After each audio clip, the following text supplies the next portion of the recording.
अस्सलाम वालेकुम बेटे। उम्मीद करता हूँ आप लोग सारे के सारे बिल्कुल खैर खैरियत से होंगे। ठीक है, हम लोगों का क्या चल रहा था जल्दी से मैं क्विकली रिवाइज कर देता हूँ, देन आगे मूव फॉरवर्ड करते हैं। हम लोग सेकेंड ईयर की फिजिक्स जो है ना उसको पढ़ने की कोशिश कर रहे हैं। ठीक है, और सेकेंड ईयर की फिजिक्स के अंदर चैप्टर नंबर 15 हम लोगों का चल रहा था। चैप्टर नंबर 15 हमारा सिंध बोर्ड को मैं फॉलो करता हुआ चल रहा हूँ, लेकिन कोर्स फेडरल मतलब तमाम बोर्ड्स के लिहाज से एक ही कोर्स डिफाइन किया है, लेकिन जो सीक्वेंस फॉलो कर रहा हूँ वो सिंध की कर रहा हूँ ना। तमाम टॉपिक्स कवर होंगे। ठीक है, जो हमने अब तक कवर कर लिया, हमने पोटेंशियोमीटर, हमने गैल्वेनोमीटर, हमने वोल्ट मीटर, हमने एम मीटर, हमने व्हीट स्टोन ब्रिज कवर कर लिया था पूरा। ठीक है, और इसमें से हमने पोटेंशियोमीटर के न्यूमेरिकल्स कर लिए थे। अब हमारे चूंकि थोड़े से न्यूमेरिकल्स बाकी थे तो न्यूमेरिकल स्टार्ट कर रहे हैं। अच्छा, न्यूमेरिकल्स स्टार्ट करते हैं मैं बता दूंगा कि भाई ये जो न्यूमेरिकल्स हैं ये बोर्ड्स के पॉइंट ऑफ व्यू से एम है या नहीं है। जैसे मैंने लास्ट में जब पोटेंशियोमीटर के न्यूमेरिकल्स कराए थे तो उसमें मैंने बताया था एक आधा सवाल बोर्ड के सिलेबस में आया हुआ है, सिम के अंदर नहीं आया, दूसरे बोर्ड में आया हुआ है। तो मैंने भी कहा ना तमाम बोर्ड्स के लिए, तो वो अहम था। सिमिलरली आज जो है ना इस वीडियो के अंदर स्पेसिफिकली हम लोग व्हीट स्टोन ब्रिज के न्यूमेरिकल्स टारगेट करेंगे। अच्छा, let me clarify one thing, मुझे एक चीज क्लियर करने दो कि भाई जो व्हीट स्टोन ब्रिज है ना, व्हीट स्टोन ब्रिज किसी डिवाइस का नाम नहीं है। आपने बिल्कुल ठीक सुना, व्हीट स्टोन ब्रिज किसी डिवाइस का नाम नहीं है। व्हीट स्टोन ब्रिज एक प्रिंसिपल है, एक फिनोमिना है। ठीक है, इस फिनोमिना की बेसिस के ऊपर काम हो रहा होता है हमारे पास। ठीक है, व्हीट स्टोन ब्रिज हमारे पास क्या है? व्हीट स्टोन ब्रिज हमारे पास एक फिनोमिना का नाम है, एक प्रिंसिपल का नाम है, एक कॉन्सेप्ट का नाम है। इस कॉन्सेप्ट की बेसिस के ऊपर हमारे पास जो डिवाइसेस काम करती हैं उसमें हमारे पास मीटर ब्रिज है, उसमें हमारे पास पोस्ट ऑफिस बॉक्स है, उसमें हमारे पास कैरी फोस्टर ब्रिज है, उसमें हमारे पास कैलेंडर है, बहुत सारी डिवाइसेस है। ठीक है, चलो ठीक है बेटे, तो हमारे पास जो है ना आपने ये चीज ध्यान में रखनी है। चाहो तो कहीं अपने शॉर्ट नोट्स में लिख भी लेना कि व्हीट स्टोन ब्रिज जो है ना, व्हीट स्टोन ब्रिज किसी डिवाइस का नाम नहीं है, प्रिंसिपल का नाम है, फिनोमेना का नाम है। ठीक है, व्हीट स्टोन ब्रिज के प्रिंसिपल पे काम करते हुए देयर आर न्यूमरस डिवाइसेस, जिनमें से कुछ का नाम हमारे कोर्स में शामिल है। इनफैक्ट मीटर ब्रिज और पीओ बॉक्स की वर्किंग भी शामिल है, जो मैं आपको जरूर पढ़ाऊंगा। ठीक है, चलो व्हीट स्टोन ब्रिज के न्यूमेरिकल स्टार्ट करते हैं। अच्छा, वो तमाम लोग जिन्होंने व्हीट स्टोन ब्रिज का कॉन्सेप्ट अब तक हासिल नहीं किया तो सिंपल जाके YouTube पे लिख देना Wheatstone bridge by Bilal Zia, आपको मिल जाएगा। एक छोटी सी वीडियो है 40-45 मिनट की, पूरा कॉन्सेप्ट समझाया है। ठीक है, तो मैं उम्मीद करके चलूंगा चूंकि मैं न्यूमेरिकल्स डिस्कस कर रहा हूं तो आपने वो पढ़ लिया होगा। ठीक है, चलो दाएं बाएं के मंजन बेचना बंद करो और प्रॉपर नोट्स बनाना शुरू कर दो। अच्छा, मैं जो है वो आपको सवाल बताता जाऊंगा, कोशिश ये करना कि जैसे मैं सवाल बताऊं सवाल को अपने पास नोट डाउन कर लो, देन हम उसका सॉल्यूशन डिस्कस करेंगे। ठीक है, चलो आपको कह रहा है कि in the given network the effective resistance between A and B is, आपको एक नेटवर्क दिया हुआ है और आपसे इनके दरमियान में रेजिस्टेंस पूछ रहा है। अच्छा, और आपको जो नेटवर्क दिया हुआ है, आपको कुछ इस तरह का नेटवर्क दिया हुआ है। ये हमारे पास एक नेटवर्क गिवन है। ठीक है, एक रेजिस्टर हमारे पास यहां पे गिवन है, एक रेजिस्टर हमारे पास यहां पे गिवन है, एक रेजिस्टर हमारे पास यहां गिवन है, एक रेजिस्टर हमारे पास यहां गिवन है। अगर मैं आप लोगों को याद दिलाऊं तो ये व्हीट स्टोन ब्रिज की एक जानी पहचानी शक्ल है, जो हमने व्हीट स्टोन ब्रिज की थ्योरी पढ़ते हुए डिस्कस भी की थी। आपको याद होगा यहाँ पे हमारे पास एक अदद बैटरी कनेक्ट हुई भी होती है, याद आ रहा है आपको? बैटरी होती है यहाँ पे, और ये जो है हमारे पास ये बेसिकली रेजिस्टेंस होती है गैल्वेनोमीटर की। थोड़ा सा मैं रिव्यू दे देता हूँ। अगर ये हमारा पॉइंट ए है और लेट से ये हमारा पॉइंट बी है, ये लेट से पॉइंट सी है और ये लेट से पॉइंट डी है, तो ये जो शक्ल है मेरा बच्चा, इस शक्ल को हम कहते हैं ब्रिज या Wheatstone bridge arrangement of resistors. ये कैपेसिटर्स का भी हो सकता है, ये इंडक्टर्स का भी हो सकता है। तो ये शक्ल क्या कहलाएगी? Wheatstone bridge arrangement of resistors. फिलहाल चूंकि रेजिस्टर्स हैं, तो अब व्हीट स्टोन ब्रिज होता है दो तरह का। एक या तो होता है अनबैलेंस ब्रिज, एक या तो होता है बैलेंस ब्रिज। अच्छा, व्हीट स्टोन ब्रिज प्रिंसिपल किस काम में आता है? अगर हम अपने कोर्स के लिए बात करें, क्योंकि हमारे कोर्स में तो स्पेसिफिकली रेजिस्टर्स ही हैं, कैपेसिटर या इंडक्टर तो आपने सुना भी नहीं होगा। तो हमारे कोर्स में अननोन रेजिस्टेंस निकालने के काम आता है। मतलब गोया के देयर आर 4 रेजिस्टेंसेस। अच्छा, ये हमारे मतलब की नहीं होती, ध्यान में रखिएगा, इसको इग्नोर कर देते हैं। 1 2 1 2 3 4, ये 4 रेजिस्टेंस की बात कर रहा हूं, गैल्वानोमीटर की रेजिस्टेंस इग्नोर कर दी, ठीक है। अच्छा, मैंने कहा ना वो वीडियो देख लेना, थ्योरी में पूरा तफसील से बताया हुआ, इसलिए यहाँ पे इतनी लंबी नहीं करूंगा भाई मैं, ठीक है। चलो ठीक है, देखो जरा हमारे पास देखो करना क्या होता है, जो अनबैलेंस्ड ब्रिज होता है ना उसमें पॉइंट सी और पॉइंट डी का जो पोटेंशियल होता है ना ये अलग अलग होता है, यानी कि पॉइंट सी और पॉइंट डी का पोटेंशियल बराबर नहीं होगा। सिमिलरली अगर ये बैलेंस होगा ना तो ये जो पॉइंट है पॉइंट सी और पॉइंट डी का पोटेंशियल क्या होगा, सेम होगा। मतलब ये देखो पॉइंट सी और पॉइंट डी से क्या मुराद है, वो पॉइंट जिनके अक्रॉस गैल्वेनोमीटर लगा हुआ है। मेरा बच्चा गैल्वेनोमीटर देखो यहां लगा हुआ है ना, मतलब जिन दो पॉइंट्स के अक्रॉस गैल्वेनोमीटर लगा है। अगर गैल्वेनोमीटर यहां लगा होता, मतलब ये वीडियो इंस्ट्रूमेंट में आपको ऐसे दिया होता कि गैल्वेनोमीटर इस तरह से लगा हुआ है, मिसाल के तौर पे ये पॉइंट ए है, ये पॉइंट बी है, और आपने सप्लाई यहां से दी होती बैटरी से, मिसाल के तौर पे। तो अब आप बोलते हैं कि ए और बी का पोटेंशियल सेम होना चाहिए। अपने बार लिख लेना, जिन दो पॉइंट्स के दरमियान में गैल्वेनोमीटर लगा हुआ है ना वहां का पोटेंशियल सेम होगा, तो हम कहेंगे हमारा ब्रिज कैसा है, बैलेंस है, ठीक है। और आपको ये बात तो पता ही है, और हमने चैप्टर 13 में डिस्कस भी किया। अच्छा, ये जो हमारी सीरीज चल रही है इसमें मैं पूरे टॉपिक्स डिटेल से लेके चल रहा हूं। मैंने शॉर्ट के अंदर ये सब कुछ कवर किया हुआ है क्रैश प्रोग्राम के नाम पे, ठीक है। फर्स्ट ईयर का क्रैश प्रोग्राम अलग है, सेकंड ईयर का क्रैश प्रोग्राम अलग है। हमारे पास करंट फ्लो करता है due to the difference of potential. अगर इन दो पॉइंट्स का पोटेंशियल सेम हो जाएगा तो अल्टीमेटली पोटेंशियल डिफरेंस कितना है, 0। गोया कि इसका पोटेंशियल 5 वोल्ट है, इसका भी कितना है 5 वोल्ट, डिफरेंस कितना है 0। तो ना करंट ऊपर से नीचे आएगा, ना करंट नीचे से ऊपर जाएगा। क्लियर है। यानी कि अगर मैं यही सर्किट दोबारा बनाऊं, ये मान लीजिए मेरे पास सर्किट है, ये R1 है, ये मान लीजिए R2 है, ये मान लीजिए R3 है, ये मान लीजिए R4 है। तो गोया ये जो मैंने RG लगाया हुआ है, गैल्वेनोमीटर लगा हुआ है, इसका होना या इसका ना होना मेरे लिए बराबर है। क्यों बेटे, इसलिए बराबर है, देखो गौर से सुनना क्यों बराबर है। जो करंट यहां आएगा वो सारा का सारा करंट यहां आएगा। गोया के R1 और R3 they both are in series. देखो फिर समझाता हूं, नहीं समझ में कोई टेंशन नहीं है, भी समझ में आएगा। देखो ये दो पॉइंट्स का पोटेंशियल कैसा है, सेम। जब पोटेंशियल सेम है तो मतलब कोई चार्ज ऊपर से नीचे नहीं आएगा। देखो मेरी बात सुनो, चार्ज बड़े मजे से चलता चलता चलता चलता चलता चलता चार्ज पहुंचा यहां पे। चार्ज को नजर आए दो रास्ते, एक जा रहा है नीचे, एक जा रहा है आगे। चार्ज एक जगह से दूसरी जगह क्यों जाता है, हमारे अब्बा का नौकर है? नहीं। क्यों जाता है? क्योंकि उसे डिफरेंस ऑफ पोटेंशियल मिलता है। अब यहां तो कोई डिफरेंस ऑफ पोटेंशियल ही नहीं है, यही तो बैलेंस ब्रिज का जादू है कि यहां पे कोई डिफरेंस ऑफ पोटेंशियल नहीं है। जब डिफरेंस ऑफ पोटेंशियल नहीं है तो सारा का सारा चार्ज यहां जाएगा, मतलब जितना R1 के पास था उतना ही किसके पास होगा, R3 के पास। क्लियर है। मतलब कि charge will not gate divided, charge divide नहीं होगा, ठीक है बेटे। तो जितना चार्ज यहां होगा, यानी कि जितना करंट इसके पास होगा उतना ही करंट इसके पास होगा, यानी कि ये दोनों किसमें हो गए, सीरीज में। सिमिलरली जितना करंट यहां होगा उतना ही करंट यहां होगा, ठीक है। मैं फिर रिपीट करता हूं, देखो देखो गौर से देखना जरा दोबारा, मैं रिपीट करता हूं दोबारा से, क्योंकि हमने जो गैल्वेनोमीटर के न्यूमेरिकल सॉल्व करने हैं ना, उसमें यही एक चीज है जो आपके काम आएगी। अगर ये चीज समझ गए तो आगे की पूरी जो हमारी गैल्वेनोमीटर की वीडियो है उसमें कोई प्रॉब्लम आपको नहीं होने वाला। ये मान लीजिए हमारे पास रेजिस्टर्स हैं, यहां से मेरे पास आता है, ये बैटरी लगी हुई है, यहां से आ रहा है करंट, ठीक है।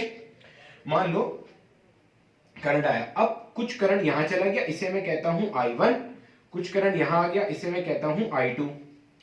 अब हम जब भी बात करते हैं ब्रिज की, हमारा ब्रिज कैसा होता है, बैलेंस। मैं अभी पहचान बताऊंगा बैलेंस ब्रिज की क्या है, व्हीटस्टोन ब्रिज के थ्योरी में हमने वो ड्राइव किया था। चलिए अभी डिस्कस करते हैं। करंट यहां पे जा रहा है I1 I1 I1, यहां आया करंट। करंट से मुराद क्या है, चार्जेस जा रहे हैं, इधर आ गए चार्जेस। अब ये चार्जेस नीचे नहीं आएंगे, सारे के सारे कहां जाएंगे, आगे।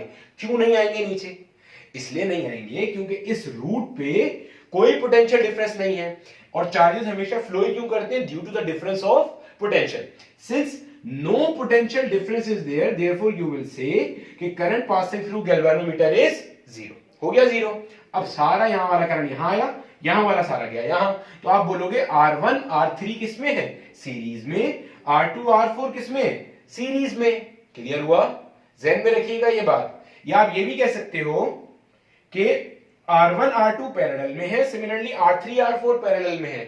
क्या बात करी सर आपने, ये एकदम से जज्बात बदल दिया, वक्त बदल दिए, हालात बदल दिए। चलो देखो देखो, ये मान लो ए पॉइंट है, ये मान लो बी पॉइंट है, ये मान लो सी पॉइंट है, ये मान लो डी पॉइंट है।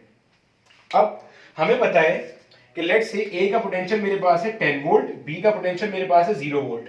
मैंने अभी बार बार क्या बात बताई, जो हमारा बैलेंस ब्रिज होता है, बैलेंस ब्रिज में जिन दो पॉइंट्स के अक्रॉस गैल्वेनोमीटर होता है उनका पोटेंशियल कैसा होता है, सेम। गोया कि मान लो यहां का पोटेंशियल कितना है 5, तो यहां भी कितना होगा 5। अगर यहां 6 है तो यहां भी क्या होगा। एक चीज ध्यान में रखना, मैं बार बार बैलेंस ब्रिज क्यों कह रहा हूं, इसलिए क्योंकि व्हीटस्टोन ब्रिज का जो प्रिंसिपल है that is used to find the unknown resistance. हमारे केस में अननोन रेजिस्टेंस, वैसे अननोन कैपेसिटेंस भी है, अननोन इंडक्टेंस भी है, तो हमारे केस में क्या है, अननोन रेजिस्टेंस निकालता है। ठीक है, तो अननोन रेजिस्टेंस ये तभी निकाल के दे सकता है, ये प्रिंसिपल तभी काम करेगा जब आपका ब्रिज कैसा है, balance. And for your Wheatstone bridge to be balance you need to have these 2 points at equal potential. What 2 points, कौन से 2 पॉइंट्स, जिनके अक्रॉस गैल्वेनोमीटर कनेक्ट हुआ हुआ है। ठीक है, तो ये आपके दोनों इक्वल पॉइंट्स के होंगे। अब और से देखो, अगर एक चार्ज यहां से यहां गया तो पोटेंशियल डिफरेंस कितना है, देखो यहां कितना पोटेंशियल था 10, यहां कितना है 6, तो गोया 10 - 6 डिफरेंस ऑफ पोटेंशियल इस रूट में कितना आया 4 वोल्ट का। सिमिलरली अगर एक चार्ज यहां से यहां गया, यहां का पोटेंशियल कितना है 10, इधर का ना ए से डी पे आ रहा है 10, डी का कितना है 6, क्योंकि दो का तो सेम ही होना है, तो अल्टीमेटली 10 - 6 इधर भी कितना आया 4। गोया कि यहां का पोटेंशियल डिफरेंस और यहां का पोटेंशियल डिफरेंस कैसा है, सेम। जब पोटेंशियल डिफरेंस इन दोनों का सेम है तो हम कहेंगे ये दोनों किसमें है, पैरेलल। सिमिलरली ये वाले दो भी किसमें होंगे, पैरेलल। मतलब अगर ये 1 है, ये 2 है, ये 3 है, ये 4 है, तो आप बोल सकते हो 1 and 2 आर इन पैरेलल या 3 and 4 are in parallel. Clear है। सिमिलरली आप ये भी कह सकते हो 1 और 3 सीरीज में है और 2 और 4 सीरीज में है, ये भी कह सकते हो 1 और 2 पैरेलल में है और 3 और 4 किसमें है, पैरेलल में। इतनी बात ध्यान में रखना।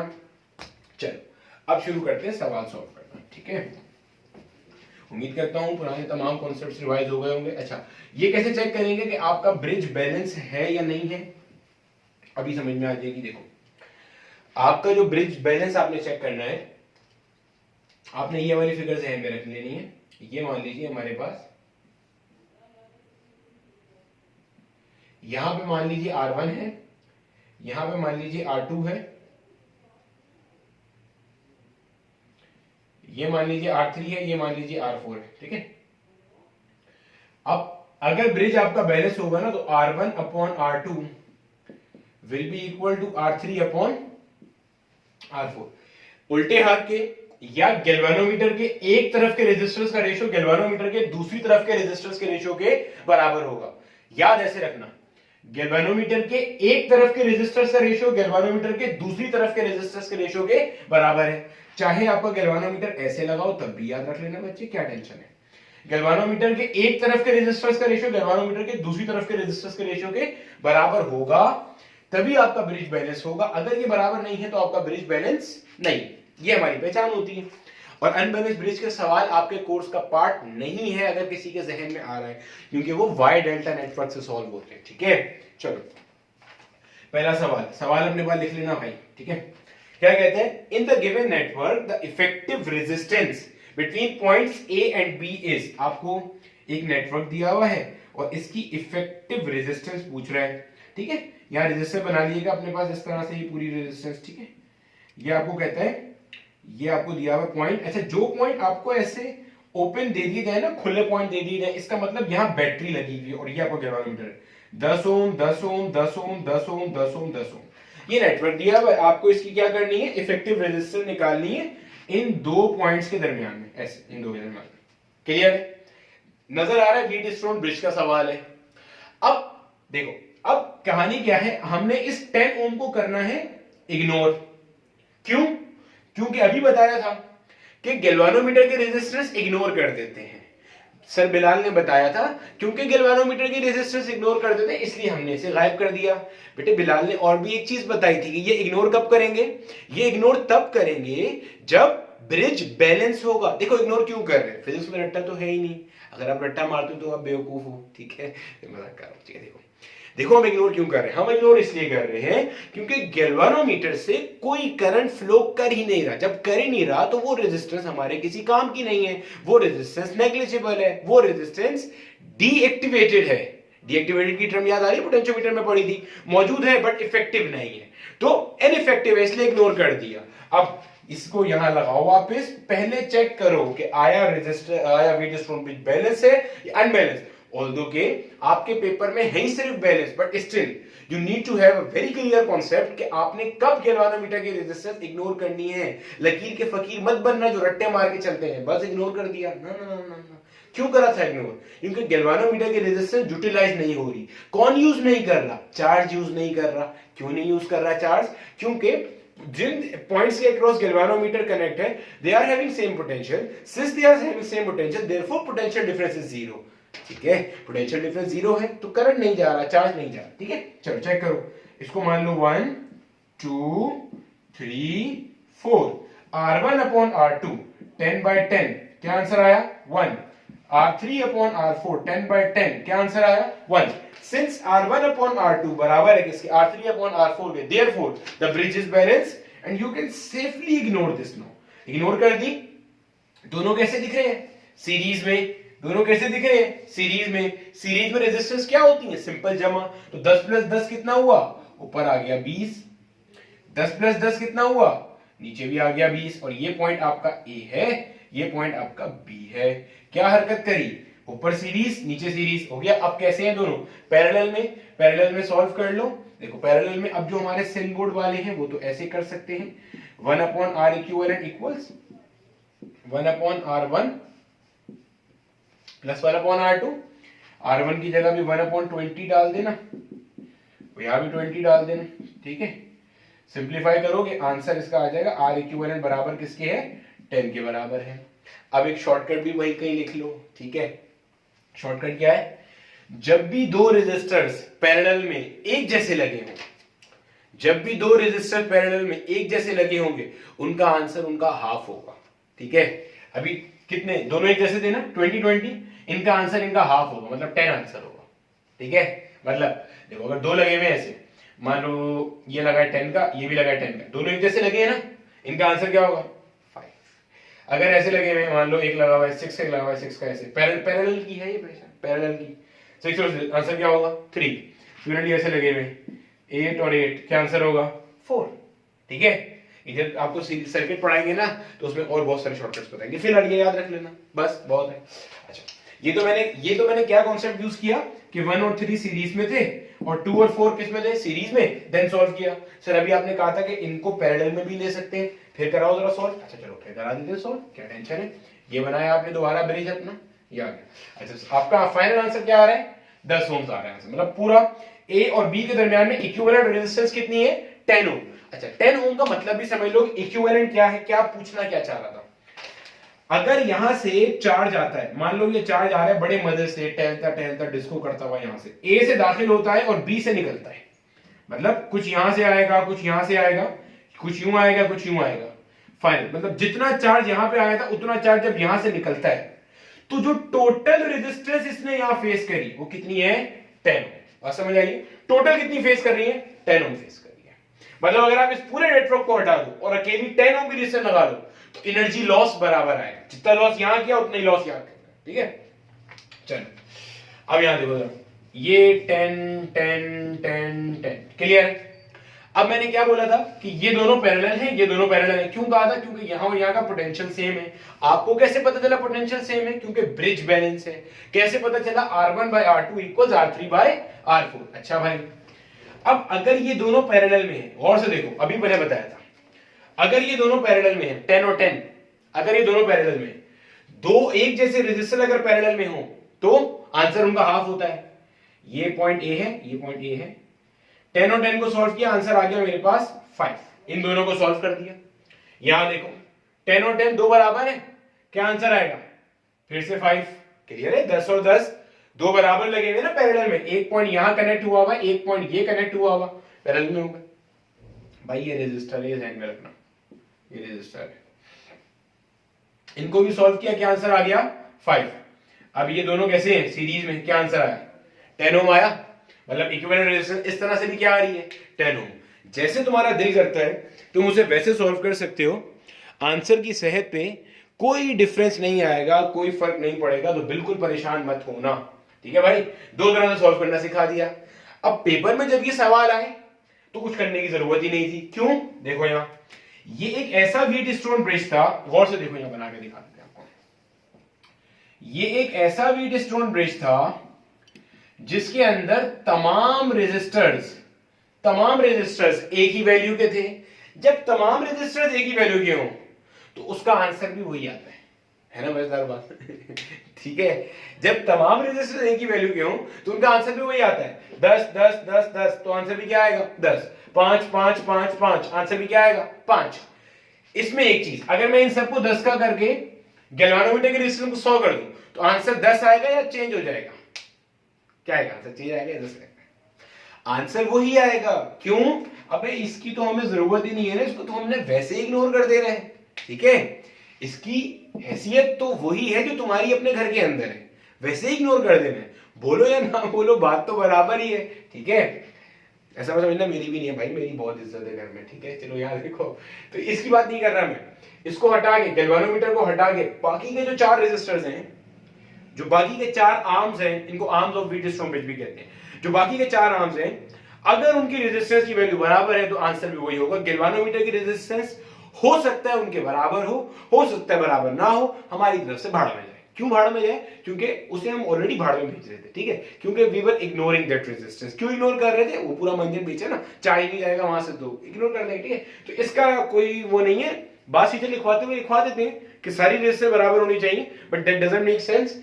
इसकी कोई हैसियत नहीं होती है। ये बराबर हो तब भी ठीक है, ना हो तब भी ठीक है, क्योंकि इस बार कोई काम ही नहीं है ना इससे। तो ठीक है, चलो फिलहाल भाड़ में तो समझ आ गई बात की। तो फिर मैंने ये पूरे मंजन क्यों सिखाए? क्योंकि बेटे लाजमी थोड़ी है, एग्जामिनर आपसे पूछ के सवाल थोड़ी बनाएगा कि बेटे मैं चारों बराबर दे रहा हूं, नहीं भी बराबर, फिर क्या करोगे? लड़ोगे जाके उससे? नहीं ना, ऐसे सीखोगे। तो ऐसे होता है। ठीक है, चलो अब अगला सवाल मैं एक और करा रहा हूं। उस सवाल के अंदर रेजिस्टेंसेस बराबर नहीं दी हुई है। कोशिश किया करो कि जब लेक्चर ले रहे होते हो तो शॉर्ट नोट्स प्रिपेयर करते रहा करो। ठीक है, चलो देखो आपको जो अब अगला सवाल दिया हुआ है, अगला सवाल भी यही है आपके पास। क्या? In the given network में find the effective resistance between points A and B। एक इस तरह का नेटवर्क दिया। अच्छा बेटे, जब आप ये नेटवर्क बनाओ ना, आपने ये नेटवर्क इस तरह से बनाना है, मतलब अपने पास ना प्रॉपर नेटवर्क बनाने की आदत डालनी है, ऐसे करके कुछ। ठीक है, यहां कितना दिया है? 2 ओम्स भी बना लेना, साथ में 3 ओम्स और 4 ओम्स और 6 ओम्स और 7 ओम्स। ठीक है,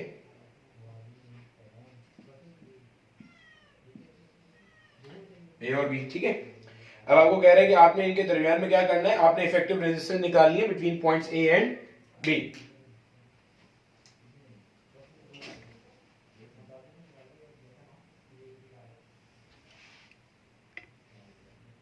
ठीक है बेटे, चलो अब हमें क्या करना है, हमें इसको सिंप्लीफाई करना है। अरे भाई भाई भाई, ठीक है, चलो देखो,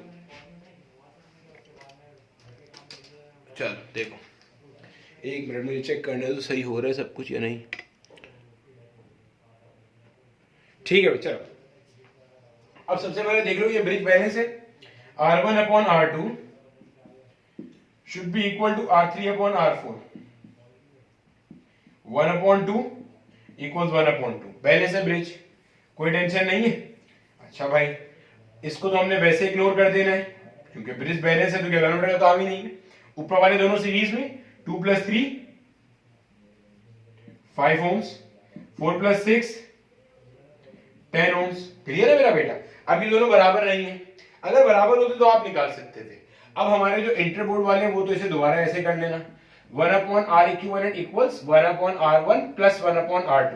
एक की जगह डालना 5, एक की जगह डालना 10, सिंप्लीफाई करना, पलटना, आंसर आएगा। एप्टीट्यूड में क्या करना है, इसी को देखो थोड़ा सा मैं आगे करके एक और शॉर्टकट बनाता हूं। ठीक है, देखो जरा गौर से। 1 upon R equivalent cross multiply कर दो इसे, R2 को यहां भेजो, R1 को यहां, बनेगा R2 plus R1 divided by R1 into R2।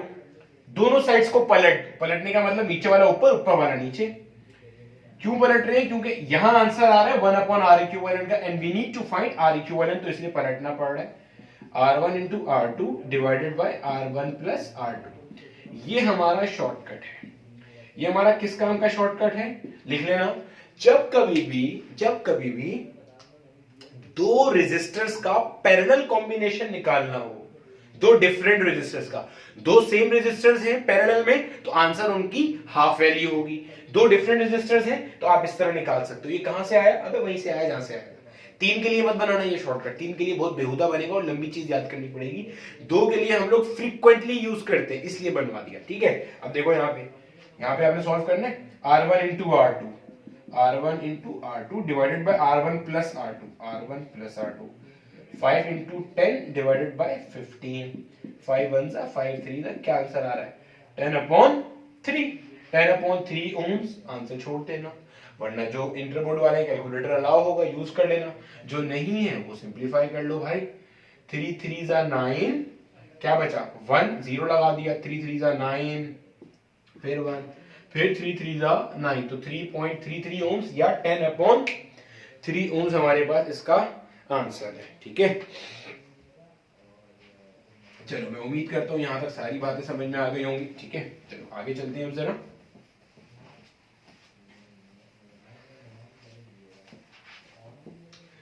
अगले सवाल में कह रहा है, there are 4 resistors P, Q, R and S having resistances 2, 2, 2 and 3 ohms respectively are arranged to form a beat stone bridge। देखो भाई, इस तरह की एक सूरत हाल आपको दी हुई है। ये मान लीजिए यहाँ गैल्वेनोमीटर है, ये P है, ये Q है, ये मान लो R है, ये मान लो S है, या इसको R कर लो, इसको S कर लो, P Q R S, ठीक है, मैंने ऐसे कर दिया। आपको क्या कह रहा है? आपको कह रहा है कि भाई ये 2 है, P Q R S, P 2 है, R भी 2 है, S कितना है? 3 है। P Q R and S are arranged to form a beat stone bridge. The value, अच्छा अब जरा यहाँ पे देखो गौर से, सवाल बड़ा जबरदस्त है, जानदार क्वेश्चन है, ये नस के बाजू पर का क्वेश्चन है। देखो क्या कहता है, अब मुझे यहाँ पे गौर से देख के बताओ जरा कि हमारा ब्रिज बैलेंस है या बैलेंस नहीं है। जल्दी से सॉल्व करो, अपने पास सिंपलीफाई करो और मुझे बताओ कि हमारा ये जो ब्रिज है, आया ये ब्रिज बैलेंस है या ब्रिज बैलेंस नहीं है। तो अगर आप गौर से देखोगे आपको नजर आएगा ब्रिज बैलेंस नहीं है। क्यों भाई? देखो इससे फर्क नहीं पड़ता तुम S को यहां लो या S को यहां लो। देखो तुम बोलोगे सवाल में लिखा हुआ है P Q R and S, तो P Q R and S ऐसे कर लेना, तब भी वही आएगा। P Q R and P Q R S ऐसे कर लेना, तब भी वही आएगा। जो दिल करता है वो कर देना उठा के, ठीक है। अब गौर से देखो, अब इसको मैंने कह दिया रेजिस्टर 1, इसे कह दिया मैंने रेजिस्टर 2, इसे कह दिया रेजिस्टर 3, जो भी तक करते आ रहे हैं रेजिस्टर 4। बैलेंस ब्रिज चेक करना है, ठीक है। यहां पे R1 अपॉन R2, 2 अपॉन 2 आ रहा है आंसर 1। यहां पे 3 अपॉन 4, क्या आंसर 1 आया? मैं 3 अपॉन 4 क्यों कर दिया? इसकी वैल्यू कितनी है? 2 ओम्स, इसकी कितनी है? 3 ओम्स। ये ओम्स में दी हुई है मेरा बच्चा। ये रेजिस्टर नंबर 3 है, ये रेजिस्टर नंबर 3 है, ये रेजिस्टर नंबर 4 है, ये रेजिस्टर नंबर 1 है और ये रेजिस्टर नंबर 2 है, ठीक है। ये वैल्यूज दी हुई है जो सवाल में दी हुई थी। मैं सवाल दोबारा पढ़ देता हूं, लिख लो। 4 resistors P, Q, R and S having resistances 2, 2, 2 and 3 ohms respectively, 3 बार 2 है and then 3 ohms respectively, are arranged to form a wheatstone bridge. The value of the resistance with which S must be shunted in order to balance the bridge is, ये सवाल, ठीक है। ये आपने right side की निकाली value 2 upon 2, answer क्या आ रहा है 1। यहाँ पे क्या आ रहा है 2 अपॉन 3, ये आ रहा है 2 upon 3। Definitely 2 upon 3 is not equal to 1, तो हुआ क्या, ये और ये मतलब इन दोनों का रेशियो और इन दोनों का रेशियो बराबर नहीं है। जब बराबर नहीं है इसका मतलब ब्रिज बैलेंस नहीं है। अब ब्रिज बैलेंस करने के लिए आपको क्या बोल रहा है? The value of resistance with which S must be shunted. Shunted का मतलब होता है पैरेलल में कनेक्ट करना, पहले भी बताया था। मतलब आपने यहां पे एक कोई रेजिस्टर पैरेलल में कनेक्ट करना है। यहां समझ रहे हो बात को? इसको करने के कई सारे तरीके देखो, तो तुम ये सवाल सॉल्व कर सकते हो वैसे भी, लेकिन इसको करने के बहरहाल कई सारे तरीके हैं। कैसे करना है अब देखो जरा। यहां पे मुझे x की एक ऐसी वैल्यू कनेक्ट करनी है कि इन दो का रेशियो इन दो के रेशियो के बराबर हो जाए। मतलब समझ रहे हो, मेरा ब्रिज बैलेंस हो जाए। मतलब मैं ये चाह रहा हूं कि S एक ऐसी वैल्यू हो कि मेरे पास R1 अपॉन R2 क्या हो जाए, R3 अपॉन R4 के बराबर हो जाए। R1 कितना है यहाँ पे 2, R3 कितना है यहाँ पे 2, सॉरी R2 कितना है यहाँ पे 2, R3 कितना है यहाँ पे 2। अब R4 ये है।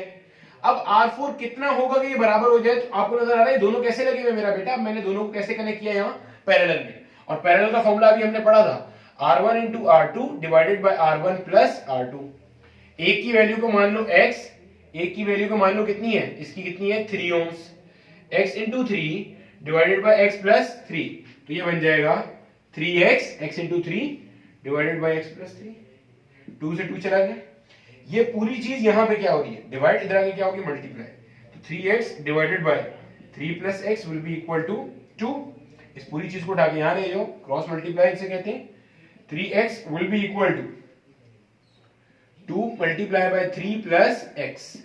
3x will be equal to 2 3 दा 6 प्लस 2x। इसको उठा के यहां ले आओ, 3x माइनस 2x कितना बचा x, यानी कि x की वैल्यू क्या आ रही है 6 ओम्स। अब चाहो तो ये चेक भी कर लो कि तुमने काम ठीक किया गलत किया। मतलब अगर आप यहाँ पे एक 6 ओम की रेजिस्टेंस लगाते हो तो आपका ब्रिज बैलेंस हो जाएगा, आप ये कह रहे हो। लगा के देखो, 6 और 3 ओम पहले से लगी हुई है। 6 और 3 को सॉल्व करो, यहाँ पे देखो जरा, R1 into R2 divided by R1 plus R2, 6 into 3 divided bye 6 plus 3, 6 3 था 18, 6 प्लस 3 9। क्या आंसर आया 2 ओम आया। चेक करो 2 अपॉन 2 1, 2 अपॉन इसका पूरा रिजल्टेंट कितना आ रहा है 2, तो 2 अपॉन 2 यहां भी कितना आ रहा है 1। तो मेरे बेटा ये हमारे पास एक एप्टीट्यूड की दुनिया में आया हुआ क्वेश्चन था जो कि आपके साथ डिस्कस कर दिया। ठीक है, चलो भाई इस तरह के सवाल आते हैं। अब आपसे कैसे होंगे, जितनी प्रैक्टिस करते जाओगे उतने सवाल होते जाएंगे।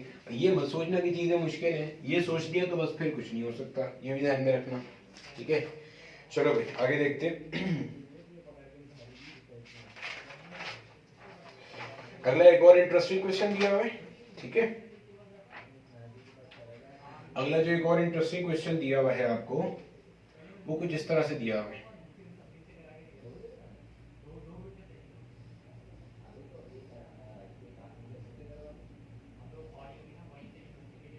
ठीक है, पहले मुझे बनाने देना, उसके बाद आप जो है ना वो इसको ड्रॉ करना, ताकि आपसे कोई गलती ना हो या कोई चीज आप मिस ना कर दो। ये वैसे मैं चाहूंगा कि जब मैं इसको ड्रॉ कर दूं तो ये पहले एक बार आप लोग अटेम्प्ट करो, और उसके बाद जो है ना वो फिर इसका सॉल्यूशन देख लेना। मैं तो करा दूंगा फिर इंशाल्लाह जरूर, तो टेंशन कोई नहीं होगी।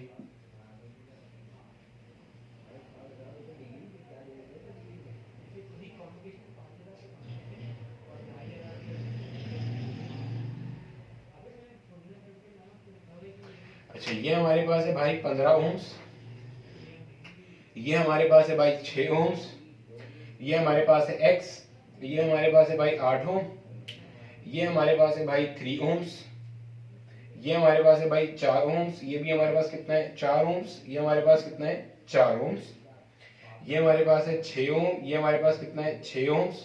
ठीक है, ये हमारे पास कितना है 15 ओम्स। क्लियर है भाई। अच्छा, अब सवाल लिख लो अपने पास। In the given circuit find the value of resistance x so that the potential difference between point B and D is 0। आपको कह रहा है potential difference between point B and D कितना है 0। मतलब कि गोया ये पूरी साइड जो है ये आपकी रेजिस्टेंस है R1 की, ये पूरी साइड मान लीजिए आपकी कितनी है रेजिस्टेंस R2 की, ये पूरी साइड आपकी क्या है रेजिस्टेंस R3 की, ये पूरी साइड आपकी क्या है रेजिस्टेंस R4 की। और आपने x की वैल्यू बतानी है ताकि इन दो के दरमियान में पोटेंशियल डिफरेंस क्या है 0। या वो ये भी कह सकता था कि गैल्वेनोमीटर से फ्लो होने वाला करंट क्या है 0, या वो ये भी कह सकता था कि आपका ब्रिज कैसा है हो जाए बैलेंस हो जाए, वो दो कुछ भी कह सकता था। अब गौर से देखते हैं ना जो मैं हरकतें कर रहा हूं। हमें पता है वो क्या कह रहा है R1 upon R2 should be equal to R3 upon R4। देखो भाई इधर R1 ये दोनों कैसे लगे, मतलब R1 से मुराद है यहां से लेकर यहां तक की जो रेजिस्टेंस है, दोनों कैसे हैं, सीरीज में। तो 15 + 6 कितना हुआ, ये 21। यहां पे ये दोनों मतलब इस पॉइंट से इस पॉइंट, मतलब ये मान लो A है, ये मान लो C है, तो A से D के दरमियान में जो भी कुछ है वो आपका क्या है, R2। देखो कैसे सॉल्व करोगे, ये 6 और 6 कैसे नजर आ रहे हैं, पैरेलल में। हमने अभी पढ़ा था अगर दो सेम रेजिस्टर पैरेलल में हो तो इक्विवेलेंट क्या होता है, उनका हाफ। तो 6 और 6 का आधा कितना होगा, 3। 6 और 6 का आधा कितना हुआ, 3। 15 + 3 यहां कितना आ रहा है, 18। यानी कि R1/R2 का रेशियो कितना आया, 21/18। फिर चेक कर लो, 15 + 6 21, 6 और 6 का आधा 3, 15 + 3 18। सिंप्लीफाई करो जरा इसे, 3 के टेबल से कट रहे, 3 7 = 21, 3 6 = 18। यानी कि इस तरफ का रेशियो कितना आ रहा है, 7/6। ठीक हो गया। अच्छा अब जरा इधर का रेशियो निकालो, क्या निकालने लगा हूं मैं, R3/R4। देखो जरा, R3 जो कुछ यहां है B और C के दरमियान में वो सब R3 है, जो कुछ यहां है वो सब आपका क्या है, R4 है। पहले R4 देख लो क्योंकि वो आसान है, उसमें x वैक्स नहीं है कोई। ठीक है, ये कितना है, 4। ये कैसा है, 4। 4 और 4 पैरेलल में, पैरेलल में दो एक जैसे होंगे तो क्या होगा, हाफ हो जाएगा। 4 और 4 का मतलब 2, 2 और 4 यहां क्या आ गया, 6। मैं फिर रिपीट कर रहा हूं, 4 और 4 का आधा 2, 2 + 4 6, अपॉन में क्या आ गया, 6। अब जरा यहां देखो, ये चीज और से देखो, यहां पे आपको नजर आ रहा है 8 और x कैसा लगा हुआ है, पैरेलल में। पैरेलल का फॉर्मूला अप्लाई कर सकता हूं, R1/R2 divided by R1 + R2। यानी कि क्या, इन दोनों को सॉल्व करना है, R1/R2 divided by R1 + R2। I repeat, इन दो को सॉल्व कर रहा था, R1/R2 divide by R1 + R2। ठीक है, मुझे पता है थोड़ा मुश्किल क्वेश्चन है इसलिए आराम से चल रहा है। इसके जो फॉर्म, इसका जो आंसर आएगा उसके जरिए 3 कैसा है, उसके जरिए 3 सीरीज में है, तो आपने सिंपल आगे क्या कर दिया, +3। बच्चे कुछ समझ आया, ये जो ऊपर पूरी चीज मैंने निकाली है कैसे निकाली है, इन दो को पैरेलल में सॉल्व किया, R1 × R2 divided by R1 + R2, साथ में इसके साथ ये क्या है, सीरीज में। अब देखो सवाल वाला कहता है कि ये दोनों क्या होने चाहिए, बराबर होने चाहिए। चलो तुम इसको भी भाड़ में डालो, तुम ऐसे करो, तुम इसके साथ सिंपल सॉल्व करो, छोड़ो दो, तुम इसके साथ सिंपल सॉल्व करो। R1 15 + 6 कितना आया, 21। मैं बताता हूं, फिर मैं एक और चीज क्या समझा रहा था। R2 कितना आया, 6 और 6 का आधा 3, 15 + 3 कितना आया, 18।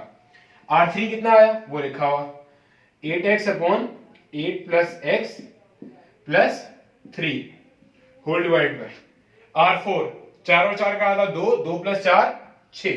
क्लियर हो गया भाई, ठीक है।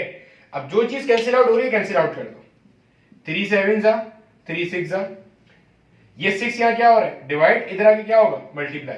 तो ये चीज बन जाएगी 7/6 मल्टीप्लाई बाय 6, वहां आ जाएगी 8x/8 + x + 3। 6 से 6 क्या हो गया, कैंसिल। 3 यहां प्लस हो रहा है, इधर आके ये 3 क्या होगा, माइनस। 7 - 3 कितना हुआ, ये 4, 8x/8 + x। नजर आ रहा है, ये 4 से मेरे पास 8 कैंसिल हो रहा है, 4 1 = 4, 2 = अब ये 2 से 8 मत काट देना भाई अल्लाह के वास्ते में, यहाँ पे क्या है, प्लस। ये पूरी चीज यहाँ डिवाइड हो रही है, इधर आके क्या होगी, मल्टीप्लाई। यानी कि ये बनेगा 8 + x will be equal to 2x। इस x को वहां भेज के माइनस कर दो, आपके पास x की वैल्यू कितनी आ गई, 8 ओम्स। यानी कि अगर आप इसको बैलेंस करना चाह रहे हो तो x की वैल्यू क्या होगी, 8 ओम्स होगी। ठीक है, आप इसको वैसे भी सॉल्व कर सकते थे। वैसे कैसे करते हैं, देखो मैंने अभी जब सिर्फ R1 और R2 का रेशियो निकाला था, R1 की जगह आया था 15 + 6 21, R2 की जगह 6 और 6 का आधा 3, 3 + 5 18। इसको मैंने जब सिंपलीफाई किया था तो 3 7 = 3 6 आ रहा था। अब जरा यहां देखो, गौर से समझना, समझने वालों के लिए बड़ी जबरदस्त बात है। देखो सवाल कह रहा था कि x की वो वैल्यू बताइए जिसमें ये ब्रिज बैलेंस होगा, या गैल्वानोमीटर का करंट 0 होगा, या इन दो पॉइंट्स का पोटेंशियल क्या होगा, सेम होगा। तो जब पोटेंशियल सेम होगा तब इन दो का रेशियो इन दो के रेशियो से क्या होगा, बराबर होगा। तो मतलब 7/6 अगर यहां आ रहा है, 7/6 अगर यहां आ रहा है तो यहां भी क्या आना चाहिए, 7/6। यहां चेक करो, इसके डिनोमिनेटर में 6 आ रहा है, इसके डिनोमिनेटर में भी क्या आ रहा है, 6। अगर बैलेंस होगा तो इसके न्यूमरेटर में क्या आ रहा है, 7, इसके न्यूमरेटर में भी क्या आना चाहिए, 7 आना चाहिए। तो सिर्फ अगर आप इसको 7 से इक्वेट कर देते, 7 = 8x/8 + x + 3 को वहां भेज के माइनस करते, 7 minus 3 4, 8x upon 8 plus x, 4 1 जा 4 2 जा, वही कहानी बन गई दोबारा। 8 प्लस एक्स इक्वल 2x, वहां भेज के माइनस कर दो, 8 will be equal to x, बन गया आपके पास। चाहो तो ऐसे सॉल्व कर लो, चाहो तो वैसे सॉल्व कर लो भाई, ठीक है। बहरहाल एक इंटरेस्टिंग क्वेश्चन था जो कि हम लोगों ने डिस्कस किया, ठीक है मेरा बेटा। चलो आगे चलते हैं, एक आधा सवाल और देखते हैं। अच्छा, व्हीटस्टोन ब्रिज जो है उसका एग्जामिनर का जो पूछने का तरीकाकार है वो एक तरीके से और भी पूछता है, ठीक है। और वो एक तरीके से और से कैसे पूछता है वो भी देख लो भाई। अब जरा देखो कैसे पूछता है। सवाल वही है, इन the given circuit the current through the battery is, अच्छा करंट थ्रू द बैटरी निकालना है। सवाल थोड़ा सा चेंज कर दिया उसने, आपसे सवाल बोल रहे हैं in the given circuit current through the battery is 2 ओम, 3 ओम, 2 ओम, ठीक है।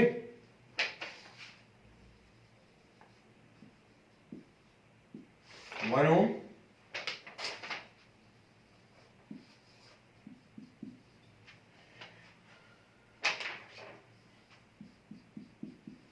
अच्छा अब जो है ना देखने वालों को देखो क्या लगता है। मैं अब यहाँ पे एक चीज समझाना चाहूंगा।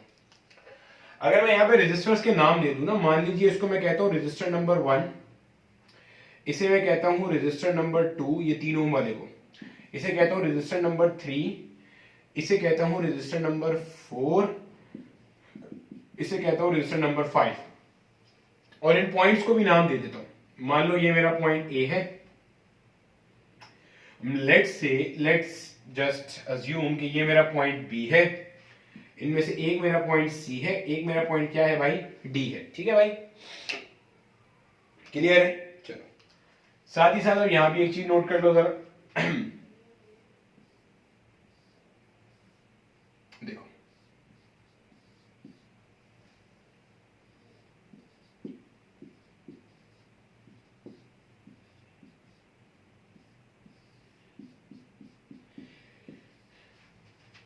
पहली चीज तो ये नोट कर लो कि ये जो सर्किट है ना, ये एक स्ट्रेट सीरीज या पैरेलल सर्किट नहीं है। देखो क्यों, इसमें से कोई भी दो आपको सीधी तरह सीरीज पैरेलल में नजर नहीं आ रहे। चेक करो जरा। अगर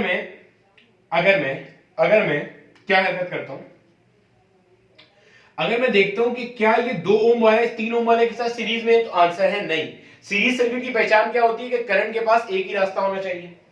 अगर करंट यहां से जाता है तो एक आगे भी जाएगा और नीचे भी आएगा।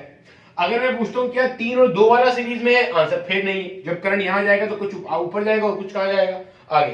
पैरेलल में भी नहीं है, तो अब ये आखिर किसमें है। देखो चलो अब सपोज करो, बल्कि इस ए बी और सी डी को भी फिलहाल भूल जाओ। चलो मैं कह रहा हूं कि ये जो सर्किट है ये व्हीटस्टोन ब्रिज ही की एक रिप्रेजेंटेशन है। Let us just figure it out, देखते हैं इसको कैसा है या नहीं। देखो आपको नजर आ रहा है बैटरी के टर्मिनल से डायरेक्टली जो पॉइंट कनेक्ट हुआ है उसे क्या नाम दिया है, ए। सिमिलरली यहां भी बैटरी के टर्मिनल से डायरेक्टली जो पॉइंट कनेक्ट हुआ है उसे क्या नाम दिया है, बी। बैटरी के टर्मिनल से डायरेक्टली जो पॉइंट कनेक्ट है उसे क्या नाम दिया हुआ है, ए। बैटरी के टर्मिनल से डायरेक्टली जो पॉइंट कनेक्ट है उसे क्या नाम दिया है, बी। बाकी के बचे हुए 2 पॉइंट्स को, एक को नाम दिया है सी को, एक को क्या नाम दिया है, डी का नाम दिया है। अपनी मर्जी से चाहो इसे सी कह दो, इसे डी कह दो, चाहो इसे सी कह दो, इसे डी कह दो, डजंट मैटर। बस ये ध्यान में रखना, बैटरी के टर्मिनल डायरेक्टली ए, जो यहां का, अगर इसको सी डी कह रहे हो इसको ए भी कह रहे हो, जो यहां कर रहे हो ना वही यहां करना, जो बैटरी के टर्मिनल के साथ यहां है वही है। अब गौर से देखो, ए और सी के दरमियान, आई रिपीट, ए और सी के दरमियान कितनी रेजिस्टेंस है, 2 ओम। ए और सी के दरमियान कितनी रेजिस्टेंस है, 2 ओम। मार्क कर ली वहां पे, कर ली भाई। अब देखो ए और डी के दरमियान, आई रिपीट, ए और डी के दरमियान कितनी रेजिस्टेंस है, 1 ओम। ए और डी के दरमियान कितनी रेजिस्टेंस है, 1 ओम। मार्क कर ली भाई। आई रिपीट, सी और डी के दरमियान कितनी है, 3 ओम। सी और डी के दरमियान कितनी रेजिस्टेंस है, 3 ओम। आई रिपीट, डी और बी के दरमियान कितनी है, 2 ओम। डी और बी के दरमियान कितनी है, 2 ओम। क्लियर है, डी और बी के दरमियान। अब ये भी मार्क, क्या बच गया, सी और बी के दरमियान, सी और बी के दरमियान कितनी है, 4 ओम। सी और बी के दरमियान कितनी है, 4 ओम। हो गया। चलो अब इसका 1 2 3 भूल जाओ, इसका देखो जरा, इसको हम 1 का नाम दिया करते थे, इसको 2 का नाम देते थे, इसको क्या 3 का नाम, इसको 4 का नाम। क्या ये ब्रिज बैलेंस है या नहीं? ब्रिज बैलेंस है। कैसे? Resistance number 1 upon resistance number 2, इसकी वैल्यू कितनी है 2 ओम, इसकी कितनी है, इसकी कितनी है 4 ओम, इसकी कितनी है 2 ओम। 2 1 जा 2 2 जा 2 इक्वल्स 2 आ रहा है, मतलब left hand side right side बराबर आ रही है। जब ये ब्रिज बैलेंस है इसका मतलब आपने इसको क्या कर देना है, इग्नोर करना है। ये क्या कौन सी रेजिस्टेंस है between point C and point D, point C और पॉइंट डी के दरमियान में आपने क्या करना है, इग्नोर करना है। कर दिया इग्नोर। क्यों इग्नोर कर रहे हैं? क्योंकि ये गैल्वानोमीटर की रेजिस्टेंस है। जब ये गैल्वानोमीटर की रेजिस्टेंस है तो ये इफेक्टिव नहीं है। अब देखो जब इसको इग्नोर कर दिया तो 2 और 4 किस में आ गए, सीरीज में, और 1 और 2 किस में आ गए, सीरीज में। यहां चेक करो जरा, ये देखो गौर से देखना, 1 और 2 किस में आ गए, सीरीज में। चेक करो 1 और 2 किस में आ गए, सीरीज में। नजर आ रहा है? ये देखो ना, करंट के बाद जो करंट यहां दाखिल हुआ उसके बाद एक ही रास्ता है, ऐसे होता हुआ ऐसे होता हुआ ऐसे जाएगा। नजर आ रहा है? 1 और 2 किस में आ गए, सीरीज में आ गए। क्लियर है? एक ही रास्ता है। सिमिलरली यहां पे 2 और 4 सीरीज में आ गए, 2 और 4 ये आ गए सीरीज में, ये आ गए। क्लियर है? 1 ये आ गए, 2 और 4 ये सीरीज में आ गए। क्लियर है? क्लियर? इसी चीज को मैं ऐसे भी रीड्रॉ कर सकता हूं, देखो गौर से, 1 ओम्स, 2 ओम्स, 3 ओम्स और 4 ओम्स। ओह 3 और 4 कहां से आ गया, 2 ओम। देखो इसमें से 2 ओम को थोड़ा ऊपर कर दिया, 2 ओम को क्या करा थोड़ा ऊपर, तो 1 और 2 बन गया। यहां पे 2 ओम को थोड़ा नीचे कर दिया, 2 ओम को ऊपर किया 2 ओम को नीचे किया, तो ये बन गया। समझ आई बात की? अब ऊपर 1 + 2 कितना हो गया, 3 ओम्स, नीचे 2 + 4 कितना हो गया, 6 ओम्स। आई रिपीट, 1 + 2 ऊपर कितना हुआ है, 3 ओम्स, नीचे 2 + 4 कितना हुआ है, 6। पैरेलल के अंदर है, सिंपलीफाई कर लो, R1 × R2 divided by R1 + R2, 6 3 18 divided by 9, क्या आंसर आ रहा है 2। तो हमारे पास ये जो सवाल था ये आया हुआ नहीं था, बट मुझे अहम लग रहा था कि आ सकता है, इसलिए मैंने करा दिया। इसकी इक्विवेलेंट रेजिस्टेंस हमारे पास कितनी आई है, 2 ओम। बट हमारे पास क्वेश्चन क्या था कि find the current through the battery, और आपको वोल्टेज कितना दिया हुआ है, 2 वोल्ट दिया हुआ है सवाल में। ठीक है, V = IR, I = V/R। V कितना है 2, R भी कितना आया 2, तो क्या आंसर आया हमारे पास 1 एम्पीयर। ठीक है बेटे, ये थे हमारे व्हीटस्टोन ब्रिज के कुछ न्यूमेरिकल्स जो मैंने आपके साथ शेयर किए। ठीक है, उम्मीद करता हूँ कुछ ना कुछ सीखने को मिला होगा। नेक्स्ट वीडियो में इंशाल्लाह हम लोग गैल्वेनोमीटर के, वोल्ट मीटर के और एमीटर के न्यूमेरिकल्स करेंगे। ठीक है, चलो तब तक के लिए खुश रहो।